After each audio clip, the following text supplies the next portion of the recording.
1936, sí. Bueno, a ver, la lucha de Sandino no acaba con la muerte de Sandino. Después de su asesinato, hay un interés particular, decíamos, de eliminar cualquier vestigio, cualquier rastro, cualquier polvito que pudiera salirse y contaminar de sandinismo, contagiar de sandinismo, de la lucha sandinista, a cualquier otra persona.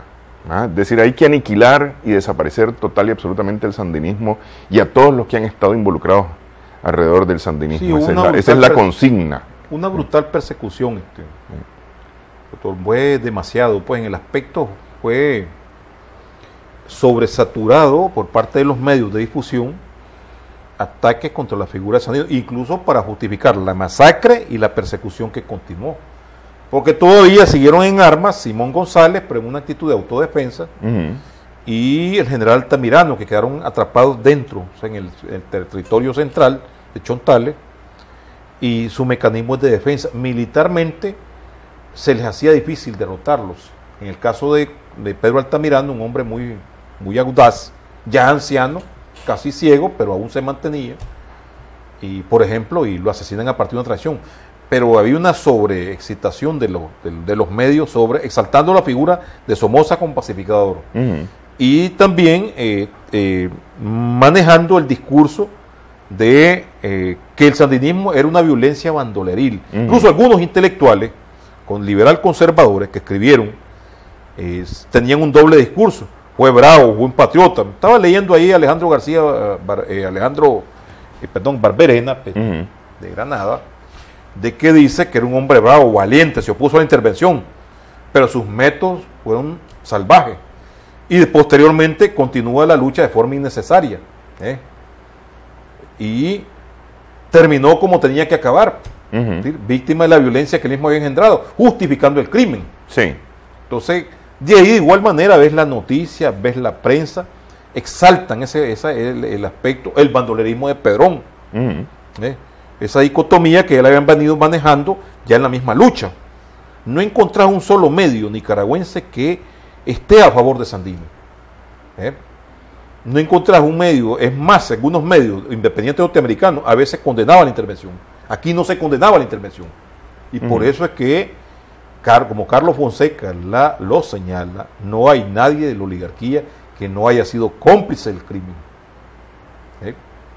Sandino, bueno, es un héroe popular, es un héroe nacional, un héroe del pueblo, pero prácticamente son exaltados aspectos negativos de la figura de Sandino. Y eso reproducido durante tanto tiempo, la mentira repetida varias veces, dice Goebbels, se convierte en verdad. Sí. De repente hay un sector de la población que lo viene asumiendo como tal. Lo viene asumiendo porque Sandino fue repetido tantas veces. Nosotros vemos, yo polemicé hace muy poco y tal vez, no tuve respuesta, ni era mi intención obtener respuesta, ¿verdad? Sobre una posición que adoptó Humberto Belli con respecto a Sandino. Y él le llama a una reflexión ética. Y habla de una versión oficial. Yo le digo, bueno, ¿la versión oficial de dónde? ¿La de actual o la de 1930? Y dejo entrever todo eso. Y dice, sus métodos se parecen, bueno, fue un héroe, pero tenía que escoger entre la guerra y la paz, él escogió la guerra, ya desde ahí es irracional, la reflexión que él viene haciendo, y nos llama a ser objetivos, ¿verdad? Esto quiere decir que yo me remito a la guerra nacional, que cuando se dio el pacto del 23 de octubre entre Ponciano Corral y William Walker en 1855, entonces, la posición de Chamorro, que llama a defender la nacionalidad a costa de su propia sangre, la famosa proclama patriótica de Masaya, es decir, que es cuestionable. Había que perder la nacionalidad y aceptar que Walker se nos impusiera. Porque se podía ser entonces héroe, se podía ser patriota, pero aceptar sumisamente lo que estaba ocurriendo. El patriota desde esa perspectiva es Moncada. Y luego dice, los métodos. Se le olvida, habiendo seguro sobresaturado también Belli, además de su propia posición, ¿verdad? Porque a veces dentro de la posición político-ideológica nos conviene creer asumimos lo que nos conviene creer, perdón. Y en ese sentido me conviene creer este lado de la propaganda. Los métodos, dice. Los métodos. El corte de chaleco. El corte de chaleco fue inventado por los norteamericanos. Así es. Y en una de las familias que lo experimentaron fue la familia del general Pedro Altamirano. Esa es parte de la historia que nunca se cuenta, que Pedro Altamirano lo que hace es hacer lo que le hicieron. Lo que le hicieron prácticamente. Y hay que estar en ese pellejo, en esos huesos. Así es, sí. Como hay que tener, como que dice, quien le chima el zapato es el que le aprieta. En este caso también pongo como ejemplo que en junio de 29, ahí aparece un gringo con la cabeza de Silvino Herrera, un oficial de Derecho Sandino, fotografiado con la cabeza de él. Sí. Y eso lo sacan los medios y hacen justificando los medios, el asesino, el bandolero, es en manos del, etcétera, etcétera. Y a eso no hace referencia. A eso creo que sí se parecen al Estado Islámico. Y el Estado Islámico está comprobado que es parte de la estrategia norteamericana para fortalecer su poder ahí. Veamos cómo se lanzaron contra Afganistán con todos los fierros embarcados en tropas. Sin embargo, al Estado Islámico le están dando tiempo, que avance sobre Siria, que avance sobre Irak, para ejercer posteriormente la dominación total y justificar una intervención más grande y ejercer el control total y desplazar a Irán y de esa área y ejercer su control de dominación y fortalecer el poder de Israel. Está claro de parte de los analistas que cómo se está dando el tratamiento del Estado Islámico distinto al que se le dio al talibán que le voló las torres. Sí. El Estado Islámico es una quinta columna de la dominación de los Estados Unidos. Y está bien, los medios lo satanizan, pero veamos cuál es el papel de Estados Unidos. Vamos a mandar tropas, pero de asesores a Irak. Sí, lo que se ha dicho sobre el Estado Islámico es que una vez caído Bin Laden, no había cabeza en Al Qaeda, entonces Al Qaeda se divide y entonces y surge el Estado Islámico. Esa es la justificación que ha habido, ¿no? Hasta ahora. Pero al final de cuentas Al Qaeda es hijo de Estados Unidos. Hijo de Estados Unidos, hijo de la intervención. Entonces, en ese sentido, toda esa propaganda que hay a favor asumida, una parte de la población nicaragüense la asumió como tal. Al extremo está que yo caminaría un poco más allá, eso de no colocar el nombre de Sandino al movimiento sandinista, a la segunda etapa del sandinismo, no está desacertado de la perspectiva de la visión que tenían algunos sectores antisomocistas. Habían prejuicios. Yo estoy de acuerdo con Sandino, pero ¿qué va a decir la gente? No había una versión aquí en Nicaragua, lo que se consumía era prácticamente, en lo que se daba en la educación superior, Sandino estaba clandestino. No es sino hasta después que Gregorio Seltzer publica, se da a conocer el libro de Sandino General de Hombres Libres, y es que se conoce más la figura de Sandino, sobre todo a partir de 1959. El mismo Carlos lo viene reconociendo posteriormente, es un tránsito, de 59 para adelante.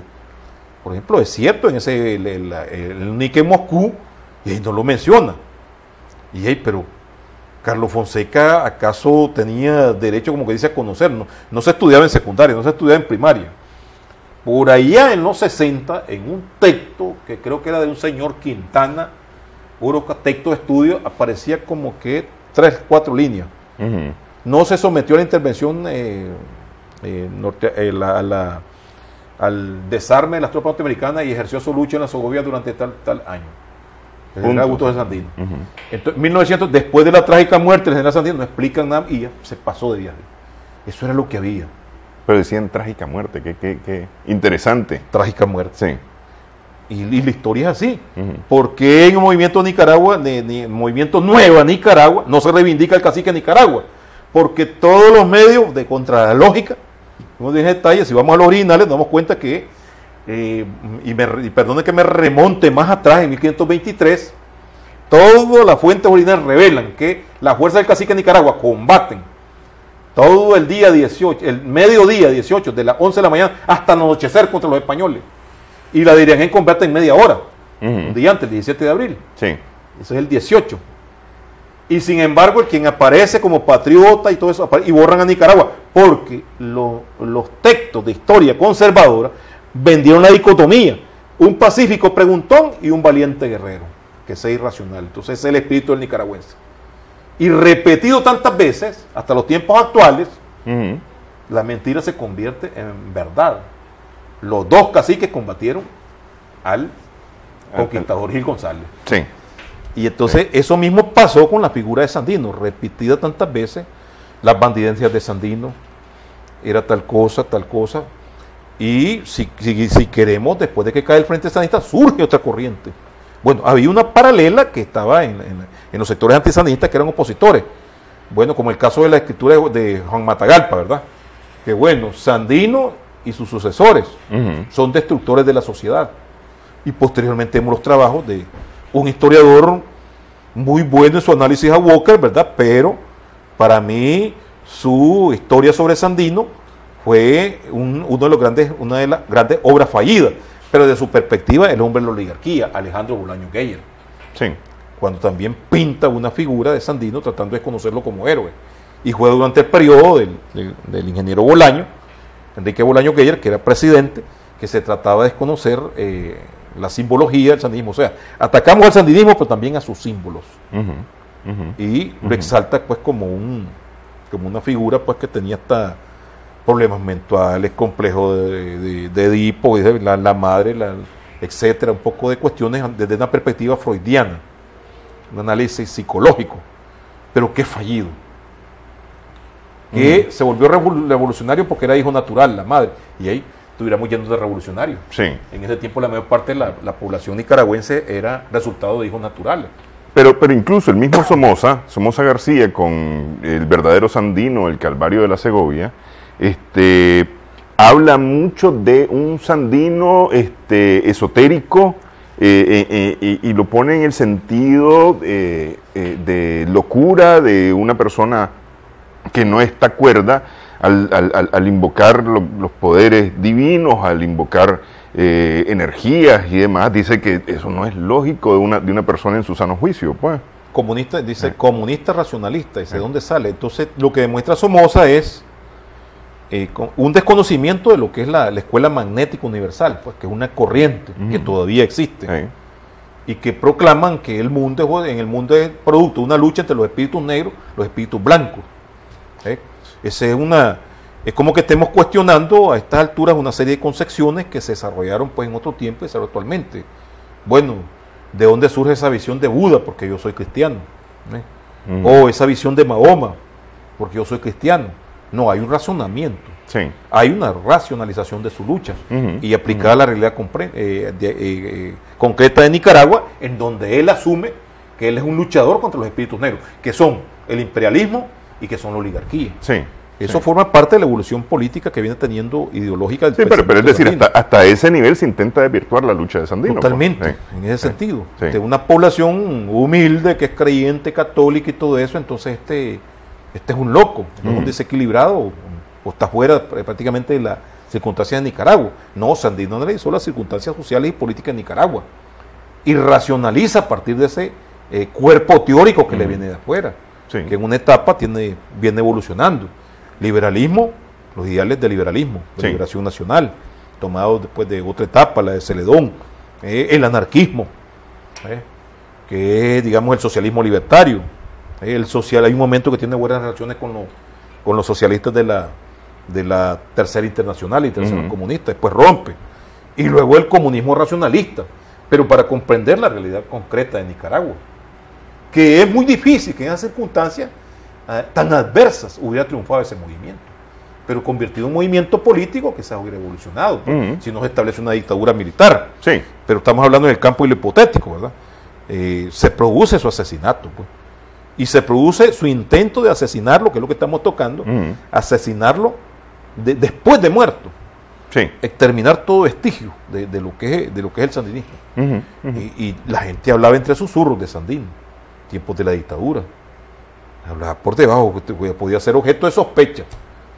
Si estás hablando del sandinismo como una expresión positiva en la sociedad. Sí. Una dictadura militar. Entonces te volvía sospechoso. No se diga una publicación. Ahí fueron varias historias. Ahí en Iquinomo hay un hombre que estaba formando un equipo de béisbol y lo formó. Y le vamos a poner a Augusto César Sandino. Y vienen los patrocinadores que eran opositores, lo apoyan y le mandan el uniforme rojo y negro ahí y nada. Primero les despojan del uniforme, pero se quedan con las gorras y unas camisas. Al llegar al campo de béisbol, entonces se llamó la noticia así, ¿por qué no jugó? Es una noticia así, el equipo de Sandino no jugó ningún equipo. No jugó ningún partido sería. Sí. Porque la Guardia no dejó una cuestión así tan sencilla como el deporte. No dejaban, digamos, que la figura de Sandino emergiera. Es como parecido a lo que pasa con Rigoberto, ¿no? Sí. Anteriormente, todo eso sepultado totalmente. Sí, ok. Esta conexión 34, 35, 39, hasta llegar al 56 y después el brinco del 56 al 61. Hacemos una pausa, estamos conversando con el doctor Rafael Casanova, regresamos en breve. Extra Plus, estamos conversando con el doctor Rafael Casanova. Bueno, se intenta eliminar a Sandino y todo lo que huela a sandinismo, todo lo que tenga algún color parecido al sandinismo, todo lo que lleve, lo que se acerque al sandinismo, e intentar, como usted dice, no solamente asesinarlo físicamente, sino asesinarlo en la memoria también. Sin embargo, Nicaragua no se queda sin Sandino después del 34. Hay sobrevivientes finalmente de la lucha sandinista. Normalmente se menciona al coronel Santos López, como el eslabón vital. Está Raudales, Ramón Raudales en su lucha, que mantiene prácticamente hasta el día que se muere. Sí, yo diría algo pues de que es muy importante estar claro de lo que sucede con la lucha de Sandino. Se logra desarticular el movimiento. Recordemos que son mandos en su mayoría de origen campesino, salvo el caso de José León Díaz, asesinado, Francisco Estrada, asesinado, ¿verdad? Los sobrevivientes son mandos militares campesinos. Sobrevivió el general Raudales. Es decir, que tienen dificultades para reelaborar la concepción político-ideológica de Sandino. Esa sobrevivencia del sandinismo se da físicamente, pero esos mandos no tienen posibilidad de reconstruir un programa político similar al de Sandino.